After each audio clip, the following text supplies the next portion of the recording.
พุทธคุณวางไว้กลางเกล้าเพื่อป้องกันเหล่าไพลินสิ้นทั้งหลายธรรมคุณทูลวางไว้กลางใจเพื่อช่วยให้หูทั่วถึงชั่วดีสังฆคุณทูลไว้ในชีวิตเพื่อช่วยพิษปลดทุกข์เป็นสุขีโดยบุญอภิวันอัญชลีสวัสดีโดยการนิรันดร์เทิน10 นิ้วกราบแนบใต้ไหว้สาปารมีธรรมในครูบาอาจารย์พระมหาเถรานุเถระท่านเจ้าคณะพระสังฆาธิการทุกรูปทุกตนที่มีโอกาสเปิดวิทยุรับฟังรายการเสียงธรรมก่อนรับตาตั้งสถานีวิทยุเพื่อการศึกษาพระพุทธศาสนาและวัฒนธรรมFM ความถี่ 104.50 เมกะเฮิรตซ์วัดฝ่ายหินตำบลสุเทพอำเภอเมืองจังหวัดเชียงใหม่เมตตาในท่านพระครูสมุวิสุวัตรวรกิโจท่านเจ้าอาวาสท่านผู้อำนวยการสถานีวิทยุคลื่นนี้รายการเสียงธรรมก่อนรับตามีคือบรรดาญาติโยมสามารถติดตามฟังกันได้ทุกวันเสาร์วันอาทิตย์วันจันทร์วันการวันพุธและก็วันพฤหัสบดีในแต่ละสัปดาห์วันนี้ก็พากันเป็นวันจันทร์ที่16 เดือนพฤษภาคม เป็นวันโชควันลาภเป็นวันยิ้มแย้มแจ่มใสของท่านสาธุชนหลายท่านบางท่านก็เมื่อเจ้าแยงบางท่านก็เมื่อแรงยีแล้วแต่อาจจะฤทธิ์อัตรายใสอาจจะตาไปจะตามันเนาะทางนั้นทางนี้ก็ถือว่าเป็นเรื่องเฉพาะบุคคลโบราณท่านบอกว่า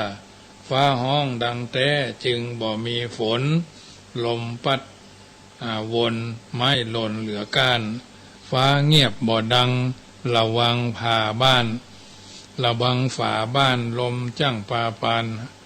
ทางจักฟ้าห้องบาดายฝนไรใจฝนใจหานักถ้าดักเงียบปิ้งจังมีคนเปิ้นลวกแต้เก็บเก็บเมียดว่าจีตึงบ่มีเสียงดังลั่นก้อง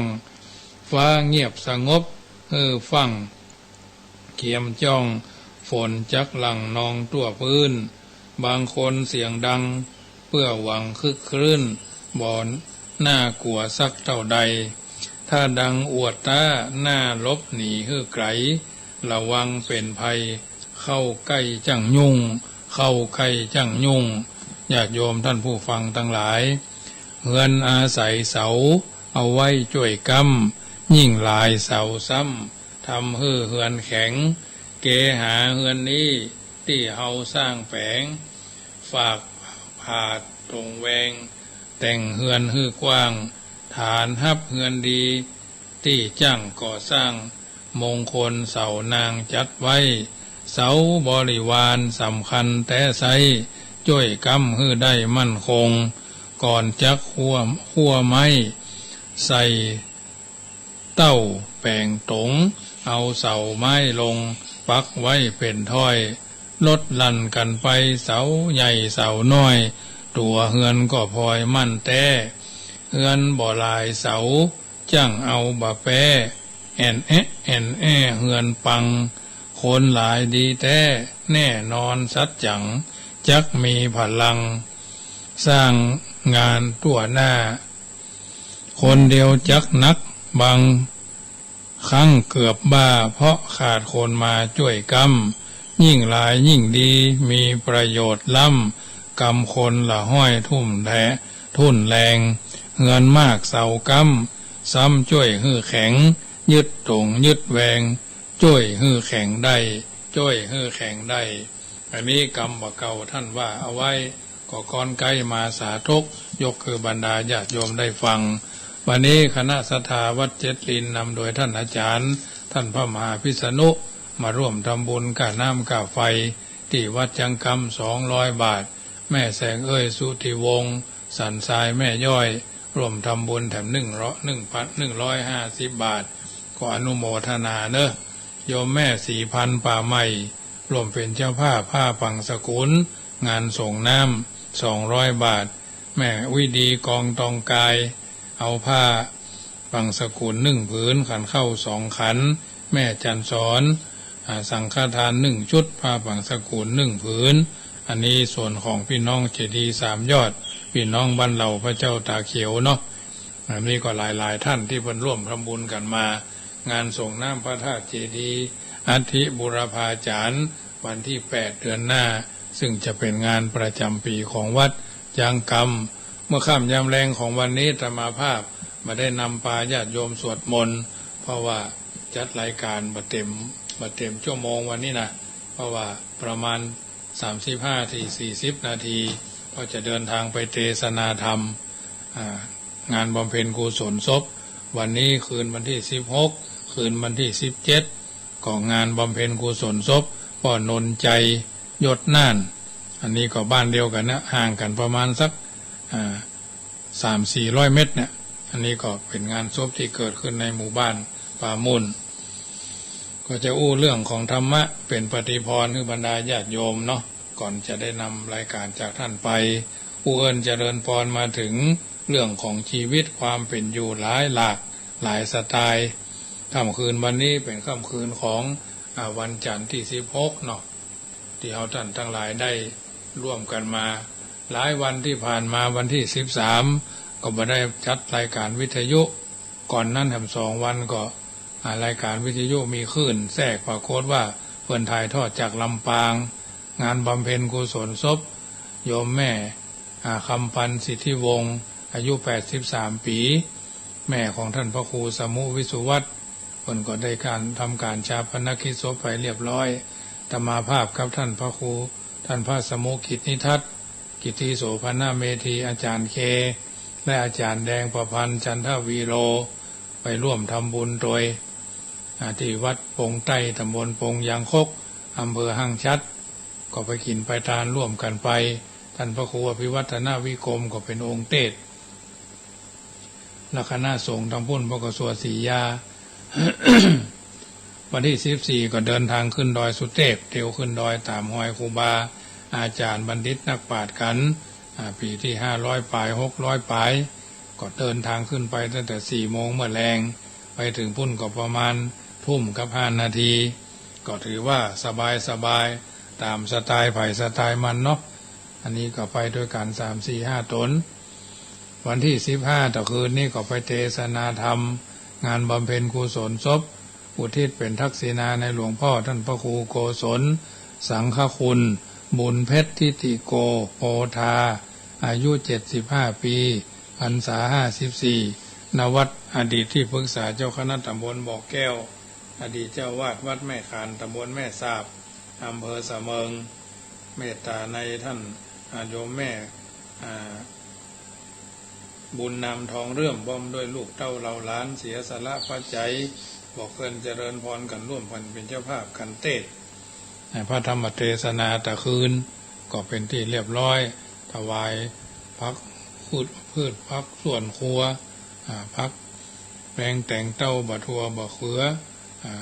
พักแปลงแต่งเต้าก็มาเป็นภัตตาหารก็เป็นที่น่าอนุโมทนาเสร็จแล้วก็เดินทางปิกมาถึงก็ร่วมเที่ยงคืนเนาะแต่คืนนี้มาแบบสบายอันนี้ก็เป็นกิจกรรมที่ไปแสดงความมีน้ำใจต่อเพื่อนกัลยาณมิตรต่อญาติต่อโยมเนาะและกิจกรรมงานเพื่อพระพุทธศาสนาแต่คืนนี้ก็เป็นวันวิสาขบูชาเนาะเอาท่านต่างหลายต่างคนก็ต่างมีการบูชาไฟไหว้พระเวียนเทียนวัดใกล้บ้านสำนักสงฆ์ใต้บ้านนัตว่าเพิ่นก็มีงานส่งน้ำพระธาตุละปูนปีไก่หริพุนชัยแก้วกว้างเนาะแล้วก็พระธาตุดอยสุเทพปีมะแม่แปะก็พระแม่แปะก็ที่พระธาตุดอยสุเทพก็เพิ่นมีการส่งน้ำกันตะวาพระเจ้าพระสงฆ์เถรานุเถระก็ไปเป็นองค์ฮับเมตตาฮับทายทานคืนวันที่14สวดมนต์คืนหุ่งเต้าแจ้งบูชาไฟไหว้พระกันเป็นระยะอันนี้ก็เป็นประเพณีจารีตที่ทอยเนาะฟังเหนือเขานี่เพิ่นถือว่าเดือน7เดือน8เดือน9เนี่ยนะ มีงานส่งน้ำบวชพระภิกษุถวายเทียนพรรษาถวายเทียนพรรษาคืนนี้ก็เป็นวันวิสาขบูชาวันสำคัญในทางพุทธศาสนาวันประสูติวันตรัสรู้วันปรินิพพานที่เฮาท่านทั้งหลายได้สัมผัสกันมาช่วงอายุของแต่ละท่านแต่ละคนบางท่านก็อายุนักอายุกลางอายุสูงไปตามวัยเนาะเป็นละอ่อนเขาก็เป็นทำวัยหนึ่งสุขจากการวัยละอ่อนสุขการมีตำแหน่งแห่งหนสุขจากการมั่งมูลทุนเต้าสุขจากการมีความสะอาดสว่างสงบจิตใจเขาจะไปเท่าใดทั้งนี้ทั้งนั้นอยู่ในสังคมแห่งการอยู่ร่วมด้วยช่วยกันเนาะทั้งนี้ทั้งนั้นสมัยหนึ่งเอาเป็นคนหนุ่มกำน้ำก้อมเกิดมาตั้งแต่แรกเปิ้นห้องว่าไวเตาะแตะเต่งตึงตรงเตงเนาะในที่สุดก็ต้องตายแม่หลวงจรเด็กหญิงจรนางสาวจรเกิดขึ้นจนต้นก็มีการล้มไม้ตายจากเป็นนั่นเป็นนี่ระยะส่วนความจำเลอะเลือนภาษารุ่นใหม่เพิ่นว่าอัลไซเมอร์เนาะอันนี้ก็ลูกเต้าเราหลานก็ดูแลฟูมฟักรักษาคือคนนั้นมาดูแลคือคนนี้มาดูแลก็ได้ถึงแก่กรรมไปก็ถือว่าการแสดงความเป็นผู้มีชีวิตที่ผ่านมาแต่ละอย่างทางนี้ท่านั้นก็มาถึงช่วงแห่งตอนที่ว่าอุปสรรคชีวิตอุปสรรคเครื่องขวากน้ำเครื่องขวากน้ำเครื่องขังกั้นความเครื่องเกิ้งเครื่องบังมันก็มีชีวิตมักจะประสบอุปสรรคคือความคัดข้องอยู่เสมออยากหาชีวิตดำเนินไปอย่างราบรื่นจนถึงสุดท้ายปลายทางโดยปราศจากอุปสรรคนั้นหันจะหาบ่ได้บ่มีชีวิตที่ปราศจากการต่อสู้อุปสรรคเริ่มต้นตั้งแต่ต่อสู้เพื่อความดำรงอยู่แห่งชีวิตเพื่อความก้าวหน้าจนถึงจุดหมายปลายทางแห่งชีวิตเพื่อความมั่นคงยั่งยืนแห่งชีวิตนักปราชญ์ผู้หนึ่งคือคุณหลวงวิชิตวาทการท่านกล่าวเอาไว้ว่าชีวิตคือการต่อสู้ศัตรูคือยาชูกำลังอุปสรรคคือหนทางแห่งความสำเร็จความลำบากในวันนี้คือความสุขในวันตั้งหน้าคำกล่าวเช่นนี้เป็นคำปลุกปลอบใจคือดีคุณหลวงวิชิตวาทการได้แต่งเพลงไว้บทหนึ่งซึ่งเป็นคำปลุกปลอบใจได้อย่างดียิ่งว่าโลกมนุษย์ไม่มีที่แน่นอนประเดี๋ยวเย็นประเดี๋ยวร้อนช่างแปรผันโลกหมุนเวียนเปลี่ยนไปได้ทุกวันสารพันหาอะไรไม่ยั่งยืนชีวิตเหมือนเรือน้อยล่องรอยอยู่ต้องต่อสู้ฝ่าลมประสมขึ้นต้องทนทานหวานสู้อมขมสู้กลืนจำต้องฟื้นสู้กับภัยไปทุกวันเป็นการง่ายยิ้มได้ไม่ต้องฟื้นเมื่อชีพชื่นเหมือนบรรเลงเพลงสวรรค์แต่คนที่ควรชมนิยมกันต้องทุกข์ต้องใจมั่นยิ้มได้เมื่อภัยมาพระพุทธเจ้าก็เจนจบในเรื่องชีวิตก็ได้ตรัสไว้เหมือนกันว่าทุกขเมวะหิสัมโพติก็ทุกนั่นแลย่อมเกิดขึ้นทุกขังติฏฐิเวทิจะทุกย่อมตั้งอยู่ด้วยย่อมเสื่อมสิ้นไปด้วยนันยัตตระทุกขาสัมโพตินอกจากทุกหาอันยังเกิดบ่ได้นันยัตตระทุกขานิรุชตินอกจากทุกหาอันยังดับบ่ได้ทุกเกิดขึ้นแน่แลย่อมทุกนั่นแลย่อมเกิดขึ้นทุกย่อมยั่งอยู่ด้วยย่อมเสื่อมสิ้นไปด้วยนอกจากทุกหาอะไรมิเกิดไม่ได้และนอกจากทุกหาอะไรดับมิได้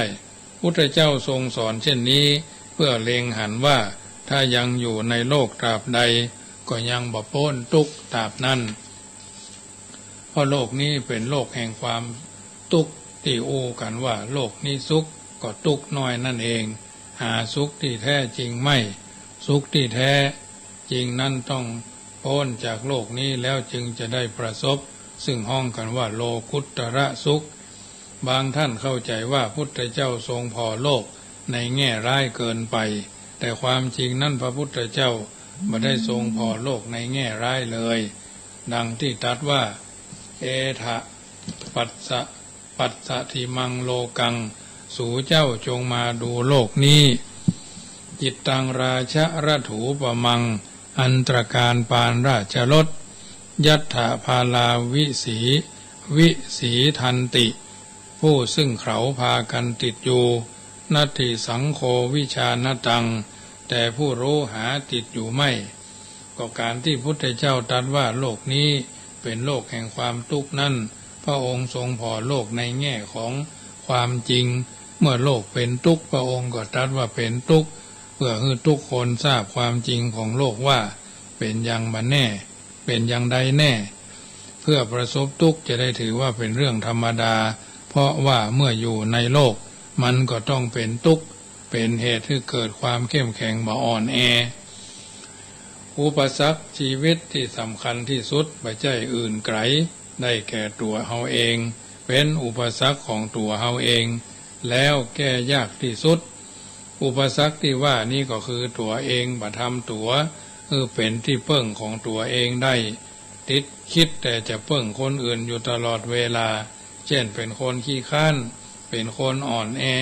เป็นคนจับจดบ่จริง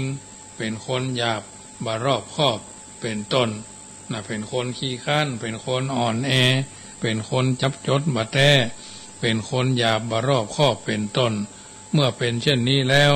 ก็จัดว่าเป็นอุปสรรคที่แก้ยากที่สุดบางทีก็แก้บ่ได้จนตายก็มีตัวเองยังเป็นตัวเองเป็นอุปสรรคตัวของตัวเองเป็นสิ่งที่แก้ยากพุทธเจ้าตรัสว่าอัตตาหิกิระทุตถโมอัตตาหิกิระทุตถโมตนนั่นแหละฝึกสอนได้ยากนะอัตตาหิกิระทุตถโมตนนั่นแหละเป็นคนฝึกได้ยากก็หมายความว่าคนเฮานั่นแหละแก้ไขได้ยากบางคนสอนคนอื่นได้แต่สอนตัวเองบ่แล้วบ่ได้บ่สำเร็จการสอนที่สำคัญคือสอนให้เป็นที่พึ่งของตนเองได้แม้จะสอนอย่างใดก็ตามถ้าตนยังเป็นที่พึ่งของตนเองบ่ได้การสอนนั่นก็ยังบ่ฮือผลสมบูรณ์เช่นนักเรียนแม้ครูจะสอนอย่างใดถ้าในเวลาสอบได้ไล่ถ้าเวลาสอบไล่ก็ต้องอาศัยตำราต้องอาศัยความรู้จากคนอื่นด้วยการอู้อย่างเขาพ่องด้วยการถามเขาพ่องความรู้ของนักเรียนนั่นยังบ่ใจยังใจบ่ได้พุทธเจ้าจึงตรัสว่าอัตตนาโจทยัตตานังจงเตือนตนด้วยตนเองปฏิมังเสตมัตตนาเนาะจงพิจารณาตนด้วยตนเองอาตมาภาพจำคำกรบทหนึ่งได้แต่บอกว่าไผเป็นคนแต่งมีใจความเอาไว้ว่าถึงพ่อแม่ถึงบิดามารดาคณาญาติครูอามาตย์มิตรบุตรสุดสงสารคอยเตือนเราเช้าค่ำประจำการหรือจะปานตัวเราเฝ้าเตือนตนนะถึงบิดามารดาคณาญาติครูอามาตย์มิตรบุตรสุดสงสารคอยเตือนเราเช้าค่ำประจำการหรือจะปานตัวเราเฝ้าเตือนตนอันเนี้ยท่านกล่าวเอาไว้หลักการปกครองท่านมีอยู่สองอย่างหนึ่งการยกย่องหรือฮือรางวัลในเวลาทำดีนิคหะการตักเตือนหรือลงโทษในเวลาที่ทำผิดนะหลักการปกครองมีอยู่สองอย่างปัคคหะการยกย่องหรือฮือรางวัลในเวลาทำดีนิคหะการตักเตือนหรือลงโทษในเวลาที่ทำผิดเวลาปกครองคนอื่นสอนคนอื่นใช้สองหลักคู่กันไป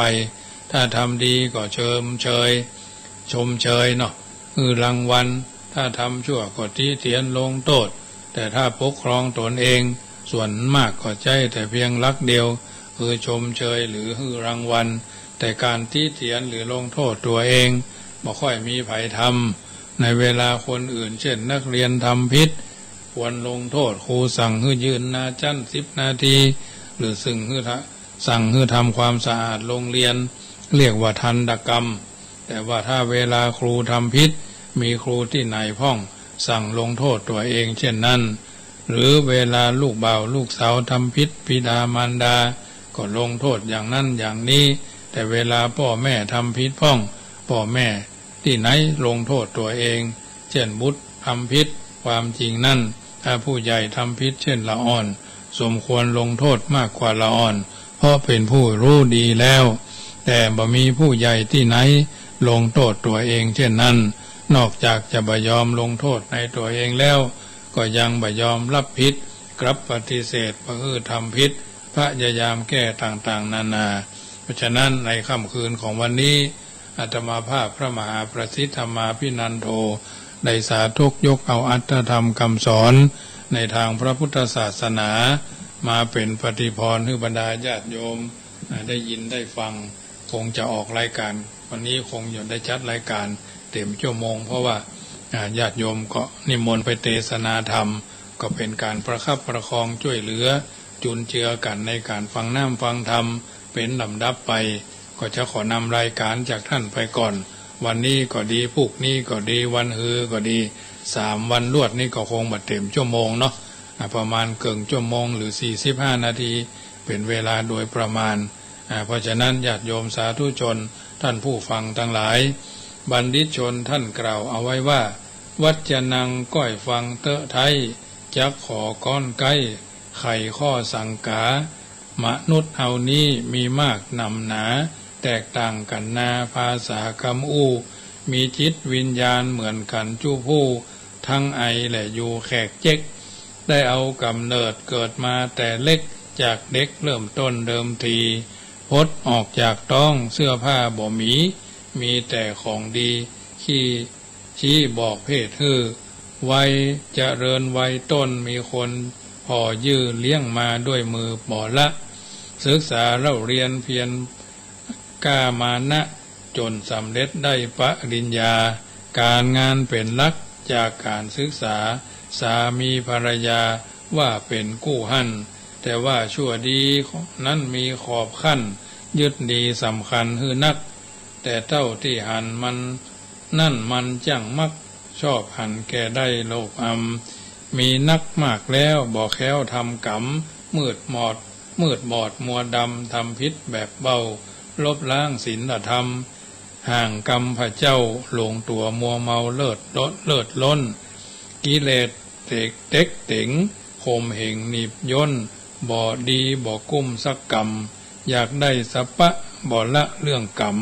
มีงานโทธรรมตำแหน่งถูกต้องยังบ่พอใจกึดไปเกี่ยวข้องกอบโกยเงินทองสินทรัพย์เกิดมามีหยังยังบ่ยอมฮับแม้แต่เสื้อผ้าบาดตวยลองกึดฮือเลิกเปรียบดังผีป่วยไผบ่ได้รวยด้วยเงินก่อนหั่นหิไว้มากหลายอย่างแม่นมั่นมีมากหลายพันหมื่นล้านยังโลภเอามัวเมาบอกการบอกขัวผ่านย่านกำเวรไผถึงบ่ป้นหนีป้นกฎเกณฑ์สุดท้ายคือเมนเป็นไปจู้ผู้เมาตัวเปล่าได้ใจว่าขี้อู้ลองกึดดูที่จันจากไปแต่ตัวเองเดียวเท่านั้นสินทรัพย์สินของท่านมากมายต้องละขว้างไว้บ่ได้ดังหมายตึงยิงตึงใจเอาไปบ่ได้บ่มีพอกินยินดีเลี้ยงไส้เป็นปัจจัย4ครบสุดท้ายที่หมายได้แก่ภูมิภพปิกไปหอดท่านเหมือนเดิมบุญบาปเต้าอั้นมันจักเติมไปฟังเหิมเกิมเพิ่มกิเลสเข้าฟังคำสอนบวรหนอนเน่ากิเลสเบาว่างเว้นศีล5 ประการนั่นต้องย้ำเน้น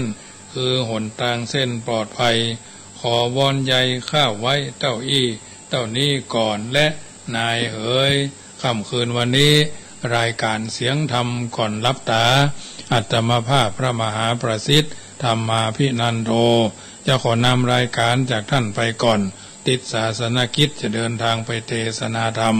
ในหมู่บ้านป่ามุ่นศพแม่หลวงบัวจรพรหมณะอายุ90 ปี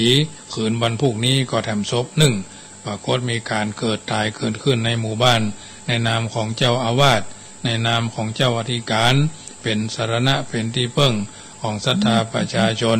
จำเป็นจะต้องเดินทางไปเทศนาค่ำคืนนี้รับเป็นสุขตื่นเป็นสุขรับให้ได้เงินหมื่นตื่นให้ได้เงินแสน2 แขนให้ได้เงินล้าน ถ้าบักขี้ข้านเนี่ยการจะได้เงินหมื่นเงินพันใจใจตลอดจีรัตทิฏฐิการยาวนานไปใจ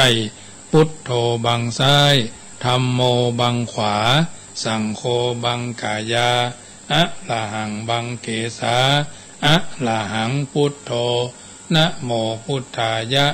อายุวันโนสุขังปะลังขอเจริญพร